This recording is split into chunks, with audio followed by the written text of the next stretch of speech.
तू ये मत सोच कि तेरी उम्र अभी छोटी है। तेरी यही उम्र तो वह कुंभ है जिसमें भविष्य का अमृत भरा जाता है।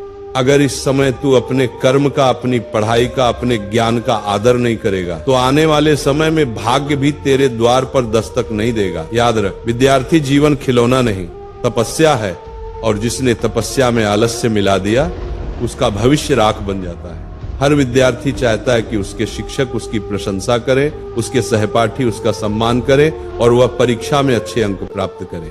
परंतु दुख की बात यह है कि 99% विद्यार्थी कुछ ऐसी गलतियां करते हैं जिन्हें नहीं करना चाहिए, क्योंकि यही गलतियां भविष्य में आपकी स्थायी आदतें बन जाती हैं और फिर चाहकर भी आप उन्हें सुधार नहीं पाते। आज मैं आपको बताने जा रहा हूं 4 ऐसी भूलें जो लगभग हर विद्यार्थी करता है, और साथ ही ये भी बताऊंगा कि इन भूलों को कैसे सुधारा जा सकता है। ये प्रवचन आपके लिए उतना ही महत्वपूर्ण है जितना आप सोच भी नहीं सकते। मैं आपको आश्वस्त करता हूं कि जिन गलतियों की चर्चा मैं करने जा रहा हूं उनमें से कुछ न कुछ गलती आप भी कर रहे हैं। इसलिए कृपया इस पूरी बात को अंत तक सुनिए, क्योंकि हो सकता है यही वह वाणी हो जो आपकी दिशा और दशा बदल दे। पहली भूल, मैं कल से पढ़ाई करूंगा, मैं कल से पढ़ूंगा वाला विचार। लगभग हर विद्यार्थी इस भूल में फंसता है। एक बहुत प्रसिद्ध पंक्ति है, मैं कल से पढ़ाई करूंगा। ये वाक्य आपके भीतर की उस आदत को दर्शाता है जिसमें आप अपने कार्यों को टालते रहते हैं। जो विद्यार्थी अपने कार्यों को टालते हैं वे अपने ही भविष्य के साथ अन्याय करते हैं, क्योंकि जो व्यक्ति आज का कार्य कल पर छोड़ देता है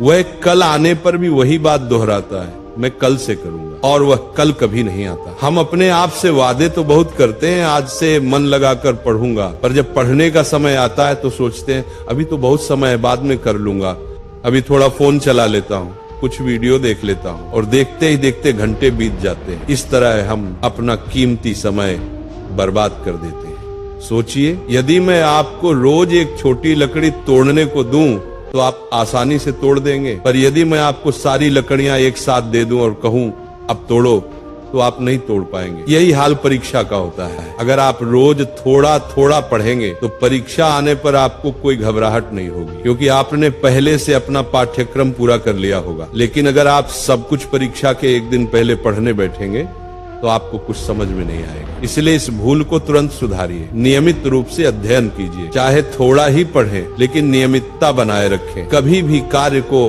कल पर मत छोड़िए, आज का कार्य आज ही कीजिए। दूसरी भूल, केवल अंकों के पीछे भागना। केवल अंकों के पीछे मत भागिए। परीक्षा में अच्छे अंक पाने के 2 ही मार्ग होते हैं, पहला रटकर और दूसरा समझकर। यदि आप केवल रटकर परीक्षा में अंक लाते हैं तो वे अंक किसी काम के नहीं, क्योंकि आपने वास्तव में कुछ सीखा ही नहीं।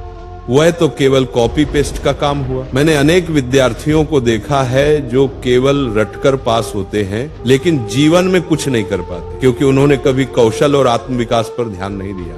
वहीं मैंने ऐसे भी विद्यार्थी देखे हैं जिनके अंक बहुत ऊंचे नहीं थे, पर उन्होंने अपने कौशल पर, अपनी समझ पर ध्यान दिया और आज वे सफल हैं, बड़े बड़े उद्योगों के स्वामी हैं या अपना व्यवसाय चला रहे हैं।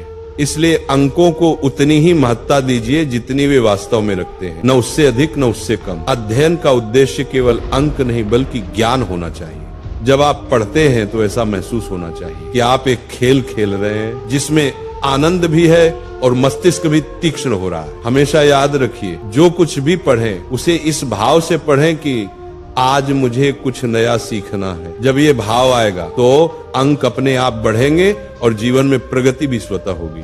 तीसरी भूल, गलत संगति। आपने सुना होगा, मुझे अपने मित्र दिखाओ, मैं तुम्हारा भविष्य बता दूंगा। ये वाक्य बिल्कुल सत्य है। हमारा भविष्य हमारे चारों ओर के लोगों पर निर्भर करता है। यदि आपके आसपास नकारात्मक लोग हैं तो आप भी धीरे धीरे नकारात्मक बन जाएंगे, और यदि आपके आसपास सकारात्मक श्रेष्ठ लोग हैं तो आप भी वैसे ही बन जाएंगे। संगति का प्रभाव अत्यंत गहरा होता है। अच्छी संगति आपको ऊंचा उठाती है, बुरी संगति नीचे गिरा देती है। इसलिए सदैव ऐसे मित्र चुनिए जो आपसे एक स्तर ऊपर हो, बुद्धि, आचरण और विचारों में, क्योंकि जब आप ऊंचे स्तर के लोगों के साथ रहेंगे तो आप भी उनके समान बनने लगेंगे। अगर आपके मित्र धूम्रपान करते हैं, शराब पीते हैं, तो आज नहीं तो कल आप भी वैसे ही बन जाएंगे। पर यदि आपके मित्र बुद्धिमान और परिश्रमी हैं तो आप भी उनके जैसे उत्कृष्ट बनेंगे। अच्छे मित्रों के साथ रहेंगे तो अच्छी बातें सीखेंगे, बुरे मित्रों के साथ रहेंगे तो बुरी आदतें आ जाएंगी। इसीलिए बुरी संगति से हमेशा दूर रहिए और अच्छे, विद्वान,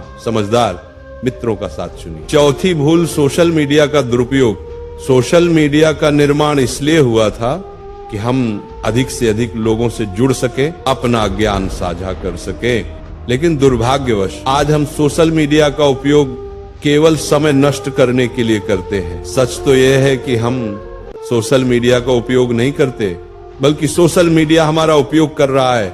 ये हर विद्यार्थी की समस्या बन चुकी है। जैसे ही पढ़ने बैठते हैं, ध्यान मोबाइल की ओर चला जाता है। हम स्वयं से कहते हैं सिर्फ 5 मिनट देखता हूं, लेकिन वही 5 मिनट 2-3 घंटे में बदल जाते हैं और हमें पता भी नहीं चलता, क्योंकि सोशल मीडिया का कोई अंत नहीं है। आप स्क्रॉल करते रहिए, ये कभी समाप्त नहीं होगा। वो आपको नित्य नई पोस्ट दिखाता रहेगा और आपका कीमती समय चुरा लेगा। इसलिए आज से एक संकल्प लीजिए, सोशल मीडिया को बंद कर दीजिए। जब आप पढ़ाई करेंगे तो कोई आपका ध्यान नहीं भटकाएगी और पूरे मन से अध्ययन कीजिए। यदि आप ऐसा करेंगे तो आपकी यह लत बहुत जल्द समाप्त हो जाएगी और आप अपने समय को पढ़ाई में लगा पाएंगे। अपने जीवन का स्वर्ण काल बनाइए। प्रिय विद्यार्थियों, आज मैंने आपको वे गलतियां बताई हैं जो लगभग हर विद्यार्थी अपने जीवन में करता है। यदि आप इनसे बच जाएं तो आपका जीवन बदल सकता है। जो समय आज आप सही दिशा में लगाएंगे, वह आने वाले कल में ऐसे परिणाम देगा जिसकी कल्पना भी आपने नहीं की होगी। आप अपनी कक्षा में सबसे आगे निकल सकते हैं, केवल कक्षा में ही नहीं बल्कि संसार में वो कर सकते हैं जो किसी ने सपने में भी नहीं सोचा। अपने ऊपर विश्वास रखिए। आज जो बातें मैंने कही हैं, उन्हें जीवन में उतारिए। इन बुरी आदतों को अपने जीवन से निकाल फेंकिए। फिर देखिए आपका जीवन इतना सुंदर, इतना प्रकाशमय बन जाएगा कि आप स्वयं अपने आप पर गर्व करेंगे। इसलिए विद्यार्थियों, पढ़ो, आगे बढ़ो और अपने माता पिता का, अपने गुरुजनों का नाम ऊंचा करो, क्योंकि पढ़ाई आपका अधिकार है।